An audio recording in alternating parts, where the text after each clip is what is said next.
Bayangkan ini, seorang pelatih yang menghabiskan lebih dari 8 tahun hidupnya membangun tim, membentuk karakter, dan menanamkan filosofi bermain. Lalu ketika akhirnya dia memutuskan untuk mundur, pelatih baru datang dan langsung menjuarai Liga Inggris di musim perdananya. Itulah yang dirasakan Jurgen Klopp saat melihat Arne Slot membawa Liverpool kembali ke puncak kejayaan Premier League. Klopp, pelatih karismatik asal Jerman yang sudah menjadi ikon di Anfield, tak menutupi perasaannya saat menyaksikan kejayaan itu dari kejauhan. Ada momen di mana dia bertanya dalam hati, apakah aku benar-benar bahagia melihat semua ini? Pertanyaan itu wajar, apalagi jika tim yang dulu menjadi rumahnya tampil luar biasa di tangan pelatih baru. Tapi jawabannya jelas. Ya, dia senang. Klopp mengaku gembira melihat keberhasilan Slot. Baginya, kemenangan Liverpool bukanlah soal siapa yang memimpin, tapi tentang klub yang ia cintai mencapai sesuatu yang luar biasa. Arne Slot yang sebelumnya menangani Feyenoord datang ke Liverpool dengan ekspektasi besar. Menggantikan Klopp bukanlah tugas ringan. Tapi di musim pertamanya, ia langsung mempersembahkan gelar juara liga. Dengan pendekatan taktis yang segar, efisiensi permainan yang rapi, dan konsistensi luar biasa sepanjang musim, Slot berhasil membawa The Reds ke tangga tertinggi sepak bola Inggris. Padahal skuad yang dia warisi bukan tanpa masalah. Di musim terakhir Klopp, Liverpool hanya finish di posisi ketiga. Tapi Slot melihat potensi besar, memanfaatkannya dengan cerdas, dan membangkitkan semangat baru di ruang ganti. Di sisi lain, Klopp tidak sepenuhnya pergi. Meski meninggalkan kursi panas Anfield pada bulan Mei 2024, ia masih menjaga hubungan hangat dengan para pemain. Ia bercerita, beberapa dari mereka masih rutin mengirimkan foto liburan, sekadar menyapa atau berbagi tawa. Ia juga sempat kembali ke lingkungan Liverpool dalam acara LFC Foundation dan menyebut momen itu sebagai sesuatu yang menyenangkan. Meski begitu, Klopp bersyukur karena kini dia tak lagi harus menjalani rutinitas harian yang penuh tekanan. Kini, Klopp memulai bab baru sebagai kepala global sepak bola untuk Red Bull.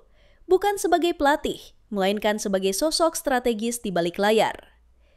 Perannya kini lebih besar, membimbing pelatih muda, menyebarkan pengalaman, dan mengambil keputusan penting yang menentukan arah masa depan klub-klub di bawah naungan Red Bull.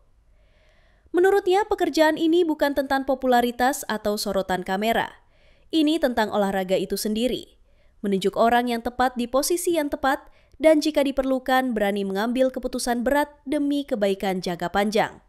Meski tidak lagi berdiri di pinggir lapangan, Jurgen Klopp tetap menjadi bagian penting dari dunia sepak bola. Dan ketika ia melihat Arne Slot mengangkat trofi bersama Liverpool, ia tahu perjalanannya belum benar-benar berakhir. Justru bab berikutnya baru saja dimulai.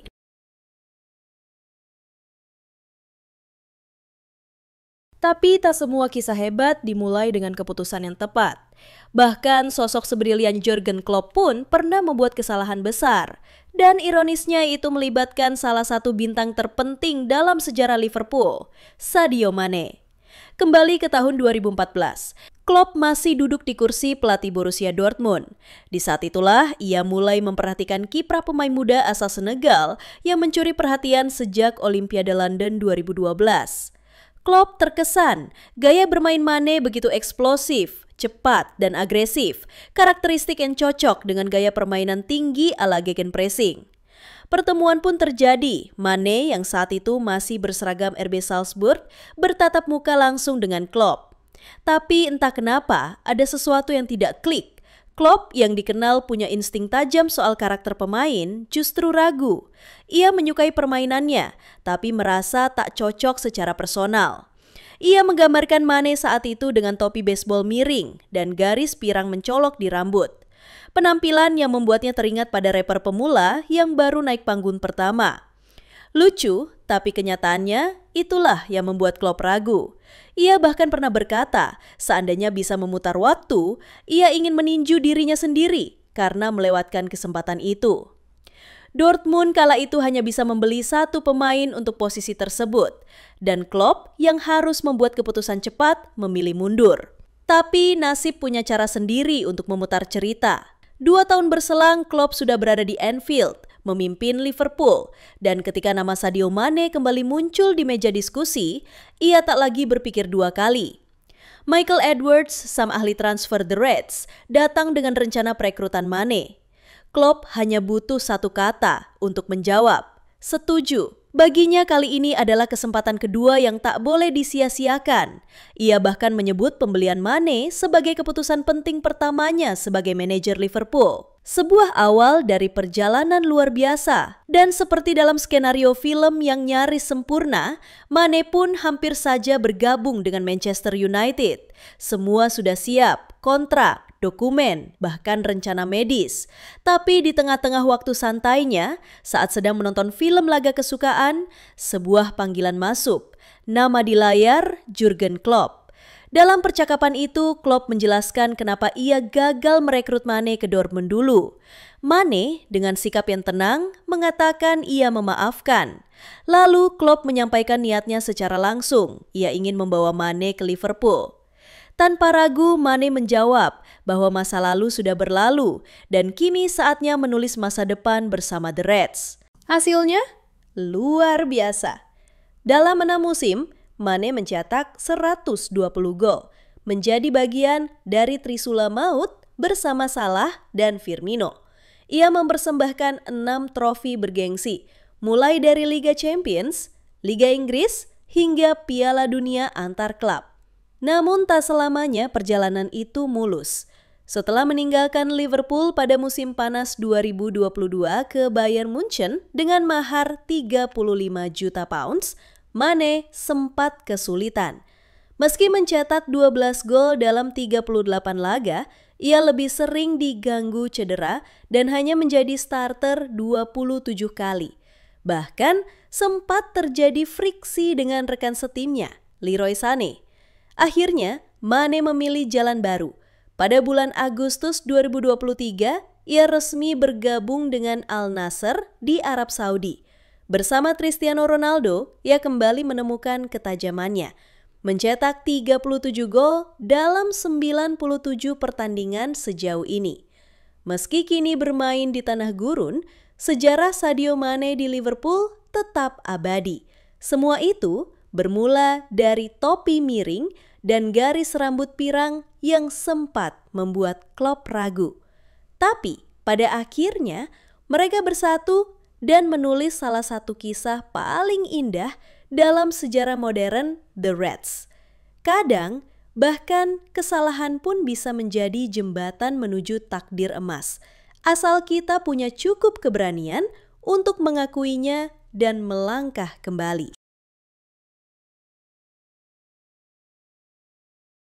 Dari kisah masa lalu yang tak disia-siakan, kita beralih ke cerita baru tentang perpisahan yang tak sepenuhnya putus.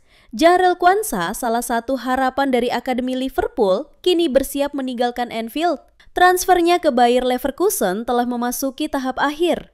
Dan jika semuanya berjalan sesuai rencana, sang bek muda akan menjalani tes medis pada hari Senin, 30 Juni 2025. Nilai transfernya mencapai 35 juta pounds atau sekitar 755 miliar rupiah. Tapi yang lebih menarik bukan hanya angka itu, melainkan apa yang tersembunyi di baliknya. Liverpool memasukkan sebuah klausul pembelian kembali yang sangat strategis, seolah ingin berkata, "Kami menjualmu sekarang, tapi kami belum selesai denganmu." Nilainya antara 60 hingga 70 juta pounds, tergantung kondisi yang akan terpenuhi di masa depan. Quansah bukan pemain biasa. Ia adalah produk akademi yang tumbuh bersama klub sejak berusia 5 tahun. Namun di bawah Arne Slot, ia kehilangan tempat yang sempat diraihnya musim sebelumnya. Dalam musim terobosannya 2023 hingga 2024, ia mencatatkan 13 penampilan sebagai starter di Premier League. Bukan jumlah kecil untuk pemain seusianya. Sayangnya, musim berikutnya berubah seperti langit dan bumi. Slot memilih untuk mempercayakan lini belakang kepada duet berpengalaman, Virgil van Dijk dan Ibrahima Konate. Sementara Quansah hanya 4 kali turun sebagai starter di liga.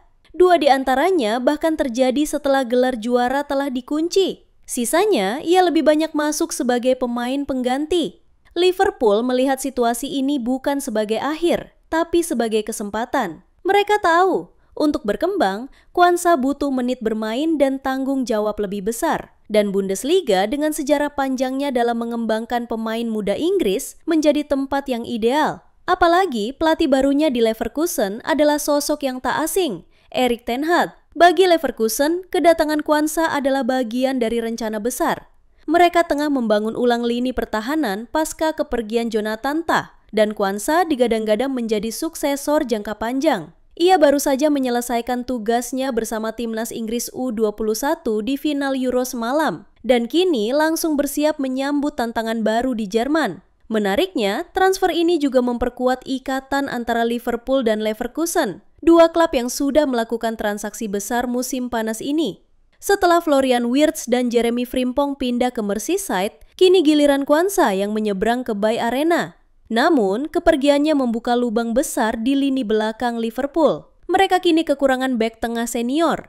Dan rumor pun berembus kencang. Nama Marc Guehi disebut-sebut berada di radar. Apalagi, masa depan Ibrahim Konate juga belum sepenuhnya pasti. Dalam dunia sepak bola, setiap perpisahan selalu mengandung peluang. Kwanza pergi bukan karena gagal, tapi karena waktunya belum tepat. Dan dengan klausul pembelian kembali yang cerdik, Liverpool menyiapkan pintu untuk masa depan yang mungkin saja mempertemukan mereka kembali. Sebab kadang untuk benar-benar tumbuh, seorang pemain harus melangkah menjauh.